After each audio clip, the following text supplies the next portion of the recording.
So it's 8:30. I'm taking the dog for a walk, getting ready to hit my day start.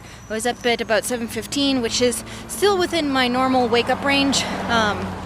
It's later than I want, but I take it for what it is because I am up, I'm awake, I feel good today, which is a good news, and it is 30 degrees outside. So yesterday it was 70 and we were at the park skating, and today I'm in a big coat. Welcome to Denver. All right, back from our walk. It's 10 of 9. I'm gonna start making breakfast and then actually find out what I need to do today.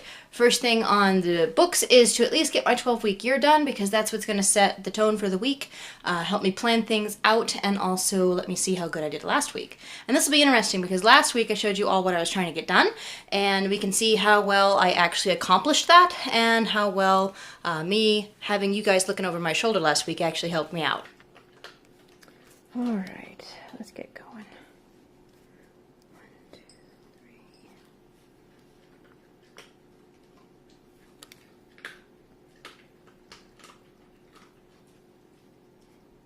3. Everything is scored. Let's start populating my spreadsheet and get some maths.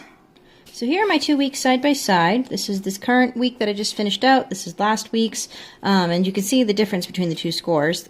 This week was a 61.27. Last week was 68.45. And the real differences for these came in actually in my wonder work. So this is this current week up here that came in at 66.67, and then last week's was 71.42. And part of this is because I'm having a really hard time quantifying what my wonder work looks like. If you've seen my wonder work video, this is the stuff that I'm supposed to be working on towards my future. Things and projects that are my personal projects that I want to work on, things that are going to move me forward. Back when I started this YouTube channel, that counted, but now that I'm doing this daily video blog, I've been having a hard time as to saying whether or not is that wonder work. So I don't remember what I did as wonder work last week that I counted as that.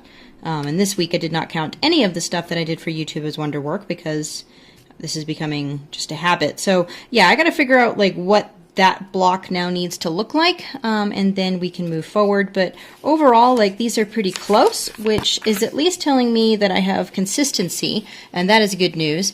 And the reason why I'm, like if you look down here, like for example, my weight has gone up.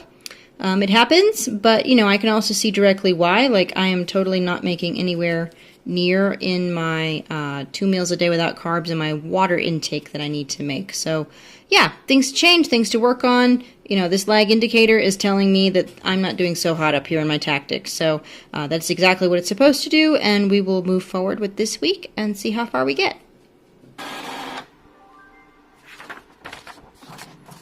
And a new 12-week year sheet for year 5, all ready to go. Subconscious inherent accidental bias.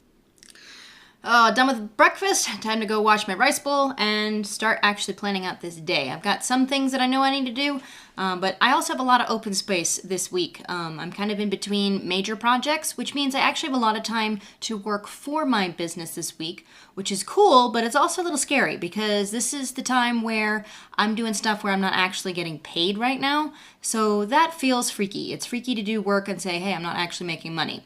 The reality is that the work that I'm going to do this week will pay me later. So whether that is work that I'm going to do, it might be software training, getting to stuff that I haven't been able to get to, whether it be working on systems and processes to help work customers through my sales funnel or through my production process, whatever.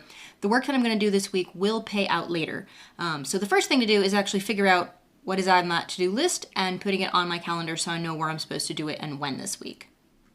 Oh man, have you ever put off doing something for so long that when you finally get into it, you realize, crap, I really need to finish this? Yeah, that was just me. After getting cleaned up and exercising, I decided, you know what? I need to tackle my email inbox. I had a whole bunch of stuff that was sitting in the front that I didn't need anymore. And once I got started, I realized it's been quite a long time since I last cleaned out my inbox, so I just spent the last, probably 2.5 hours just cleaning out email.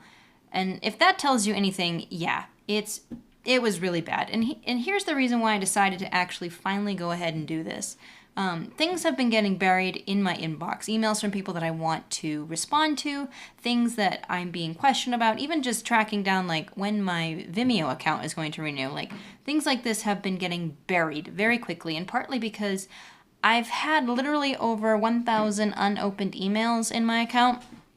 And it's been stressful. And now that I have finally decided, you know what, I'm going to get rid of all of this crap, this is actually a whole lot easier to work with. And I'm not feeling overwhelmed and stressed by opening up my email inbox. So, sometimes you've got to do the stuff that you don't want to do, clean stuff up. But this is also a reminder, don't let things get out of hand.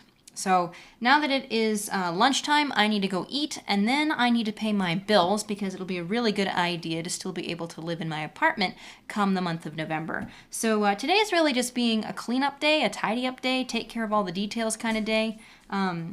It's not really a day that I'm going to get paid for in terms of like my business, but it is a day that's going to make life go a whole lot better. And until I have a personal assistant who's doing all of this work, I'm the one that has to do it. It really is a good feeling when you can get all the bills paid. One of the first questions I like to ask somebody when they say that they want to start their own business or they want to get into this whole entrepreneurial hustle is, do you know what it takes to survive monthly? And by that I mean, do you know what your financial numbers are so that you know how much money you need to make every month? This goes back to my love of budgeting and my love of trying to figure out how best to manage our money. But the reality is, if you don't know how much money it takes to live every month, you won't know how much money you need to make so that you can live every month. This is the first number that you have to know. You have to know this. It's the bottom. It's the foundation of everything. Otherwise, you won't know when to quit whatever your job is right now when you're launching into your entrepreneurial business. You won't know when you have succeeded at a level that is at least sustainable, and you won't know where to grow from. So the first thing that you have to do is figure out how much money you need every single month in order to pay all of your bills, to eat, to have the fun that you want to have, to be able to pay for your car, to be able to pay all of your utilities. If you can figure out that number, that's the number that you need first before you can start a business. $50 more tweets. And this is the little motorboat that you're hearing.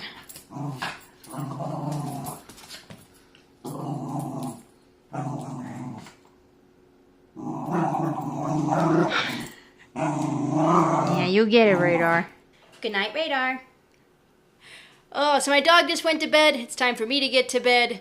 Yeah, so if you like this video, please sure to give me a thumbs up.